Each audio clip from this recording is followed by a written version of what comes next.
My name is Prem Krishnamurthy, and I have a question. You mentioned Parabhakti, the madness of love.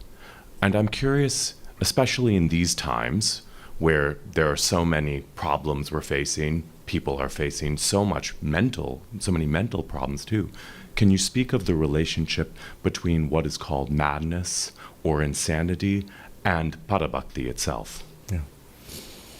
So madness of love, it seems like a person mad, or in the Gospel of Sri Ramakrishna Kathamrita, you'll often see the word as if intoxicated. It's not quite in the normal senses. The person doesn't seem quite normal. Now, I can't directly speak to a mental illness, not being a mental health professional, but often what I've seen is that a lot of, if it is pathological, if it is illness, a lot of it comes from our worldliness. It could come from physical reasons also, from some defects. Swami Prabhavananda ji in the Vedanta Center of Hollywood long ago, in the 1960s, 70s, I saw a published piece where it says he was quite convinced that it's rooted in physical problems in the brain. A lot of mental illness is rooted there. It's not that the person is to blame. It's like any physical illness. So that also can lead to mental problems. Also, often, a lot of pathology is rooted in worldliness. I have strong worldly tendencies for worldly enjoyment. And if I suppress them and think that I am being spiritual, there might be a peculiar combination of the both. So I might have some experiences, some spiritual feelings, quote unquote, and yet also exhibit signs of mental illness. One sign which differentiates true love of God from mental illness would be mental illness is illness, it's suffering. There's great suffering. And the true love of God is joy, is bliss. Ranganathanji says, do you feel peace within and do you radiate it around you? If I'm suffering from some deep mental pathology, I will have no peace within. And I will not radiate that. I'll radiate chaos around me. Other people will be disturbed, will feel that suffering which is being radiated around. Whereas those of us who are lucky enough to have met genuine mystics, genuinely spiritual people, one thing is automatic. You feel purified and uplifted in their very presence. That's there. And that's what everybody would feel in the presence of Sri Ramakrishna, for example. A kind of divine upliftment. We would radiate that around. Not disturbance or chaos or unhappiness. May I ask a very brief follow-up? Yes. Thank you. That is very helpful.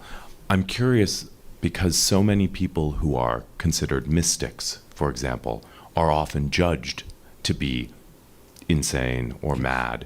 And so my question is about that relationship of the mystical experience with that which many people who have quote unquote madness experience, which is this feeling of oneness, this feeling of consciousness, this feeling of non-duality, or a connection to that. A genuine feeling of oneness or non-duality will also be reflected in changes in character, changes in behavior. Often we find numerous reports of mystical spiritual experiences not reflected in change in life or behavior. The person may even feel uplifted for a while, may feel very exalted, uplifted for a while, but then comes crashing down, back to the same old person or even worse. I remember meeting this gentleman who had come from Australia or somewhere, come to our main monastery. And he was standing there, obviously very distraught, very shaken, little scruffy. And he was saying that, I have had it all. I have visions of Ramakrishna and Jesus and Buddha. And I said, very good. What do you want now? Mm-hmm. And he was taken aback. Yes, what do you want from us? You have got everything. You're the most enlightened person in the world. He looked stunned. And then I still remember, It's very, it evokes sympathy. Because then he said, having been brought down to earth, he said, I have a terrible fear of dying. I feel I'm going to die now.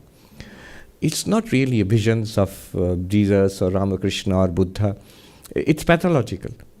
That fear of dying, that's the truth. And that person needs help. Yeah. The genuine mystic doesn't need our help. We need his or her help. It leads to a tremendous transformation of character, which that person feels, and other persons also feel around them. One way of verifying for oneself is the long-term effect of these experiences. Over a long term, is it making me into a saint? And sorry to sound quaint, but that's the best word even now. Is it making me into a saint? If it is, it's genuine. If it is not, it might be pleasant and it's good.